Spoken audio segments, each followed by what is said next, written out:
everyone, you're welcome back to my page. My channel is Baking Tips like Gigi Cakes Event. If you're new here, please hit the like, follow, subscribe button and let us know where you're watching from. Leave us a beautiful comment on what you love about our videos. Okay, on today's video, I want to show you an amazing recipe of a no-knead carrot bread. Yeah, did you hear that right? It's a no-knead carrot bread and it's a very excellent bread that can stay 3 days and still looking fluffy, tasty and all that. It's gonna garnish with any delicacies of your choice. Okay, so just sit right back as I show you how I made this amazing no-knead carrot bread, and I'm glad to see that you watched this video to the very end and will say thanks for watching. Let's get right into it. Okay, so on a mixer I actually cut or chopped some 2 medium carrots, and I'm going to add the milk to it. If you don't have the liquid milk, you can use a powdered milk, add some water to it. Okay, so I'm going to blend that to a very smooth paste, as you can see. Then I'm going to sieve it. If you don't want to sieve this as well, it's optional for you. You can use the crumbs of the carrot as well, so it's going to give you a very full feel of your carrot. All right, but I don't want it all crunchy in my mouth, so I have to sieve it and remove the crumbs of the carrot or whichever you call it. Okay, like so. All right, then we're gonna mix completely. Now we're gonna go right into it. So now that the carrots and the milk are all completed, blended, and I transfer into a bowl, I'm gonna add in my sugar.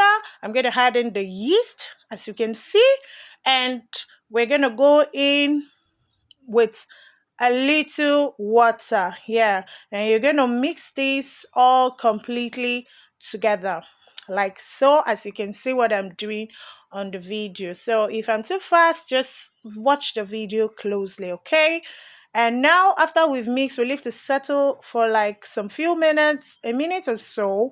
Then we're gonna go straight to adding in our vegetable oil. All right, so I'm not using butter for this or margarine, just the oil. We add in the oil and we're going to add in 1 egg as well. So we're going to add in the egg. So on the description box below, I'm going to leave the exact amount of ingredients for you. Okay, so we're going to start this all together. Now we're going to go in by adding the flour. So the flour you don't want to add all immediately, because you know this is a very delicate kind of cake and you want to add it bit by bit and mix completely, because it's not something you're going to use your hand to knead. We're just using the wooden spatula to actually mix this. Yeah, if you're watching this video closely, you're going to see we are not using any knead method or mixer. It's just the wooden spatula we have to mix all the ingredients that we're going to use. So I'm going to go in and add the other parts of the flour.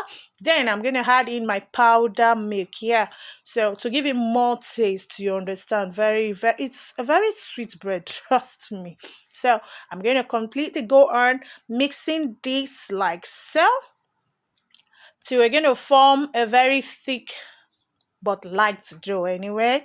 So we mix like this till all is completely incorporated. Okay, then we're going to add the rest of the flour, but not totally all, because I'm going to use the rest to pour on our work surface while we're going to do the cutting or the sizing of our bread. Okay, so now that it's completely like so, we've added other parts of the flour, left with the rest.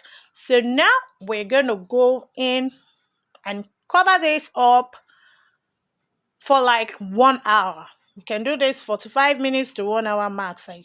Yeah, I'm sure about that. And your dough will be completely proofed. Okay, so I'm going to cover with a cling film and we're going to leave to proof for 1 hour. Okay, now I'm going to take off the cloths. You can use just the cling film. I had more cloths to give it more heat to proof. Okay, so take out the cling film. As you can see, it's looking very soft. You see, I'm using my spatula actually to do this. Like I said, just your spatula. All right, then we're going to add the rest of the flour, like I said earlier on, to our mat.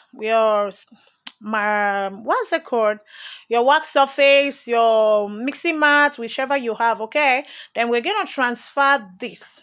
Now that we're going to knead, watch closely, we are not kneading actually, just want to have enough room space to actually cut or work with the dough we actually made. Okay, so I'm going to use the flour to just grease all around like so. Make sure it's not sticky to our hands. Yeah, that's the purpose of the rest of the flour why it's transferred to the dough, because you can work with something like this and you're not putting it on your work surface. It's not possible. You see what we did there? So I just take out the rest of the flour and make sure it's covering the dough for it not to be so sticky to our hands, like so. We're not kneading. So now we're gonna go in with a cutter. I'm gonna cut to the sizes of how I actually wanted the bread. So each of my bread I actually cut to like 80 grams each. Okay, that's how I cut the bread.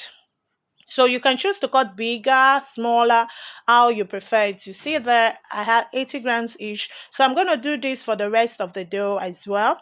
Then we're going to wrap it tight, close every open edges like that.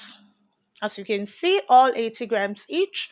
Then we're going to put them or transfer them to whichever bowl you're using. I actually grease my hand with some oil because it's really sticky, because it's a very soft dough. So you don't want it all messy with your hands, all right? So make sure your hands are clean here. Hygiene first. So I'm going to do that, see, put them all to my bowl, whichever pan, bowl, tray you prefer using, all right? Like so. Then we're going to recover this with a cling film or cloth for another 30 minutes again. And you're going to see that it's going to redouble in size. Yeah, bread actually takes time. Yeah, bread is not something you just make immediately and you're done with. So it takes time. You give it time to exercise itself. Yeah, like so. So that's the remaining one. We're going to place that at the middle to give it another beautiful look. All right, that's like 50 grams, not to 80. All right.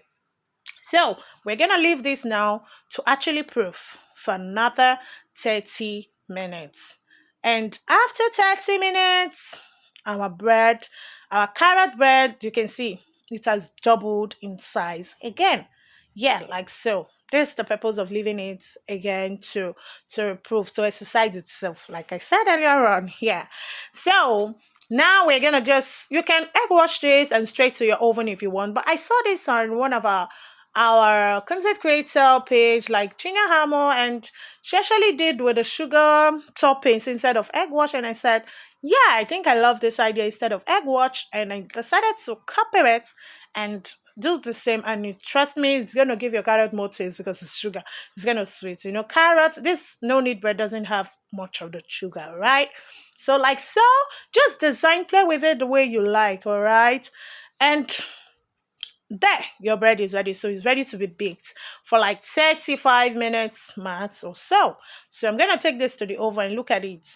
You can make it not a burnt bread. I really like it more brownish. Okay, it's more tasty for me. So if you watch most of my video, breads are brown, but if I want to make white bread, because this is just for the family, so it's really tasty. And I hope you enjoyed watching. If you're still watching at this time, I want to give you a big hug and let me know where you're watching from. Leave us a beautiful comment of what you love about this video, and I'm gonna say out from our hand to you.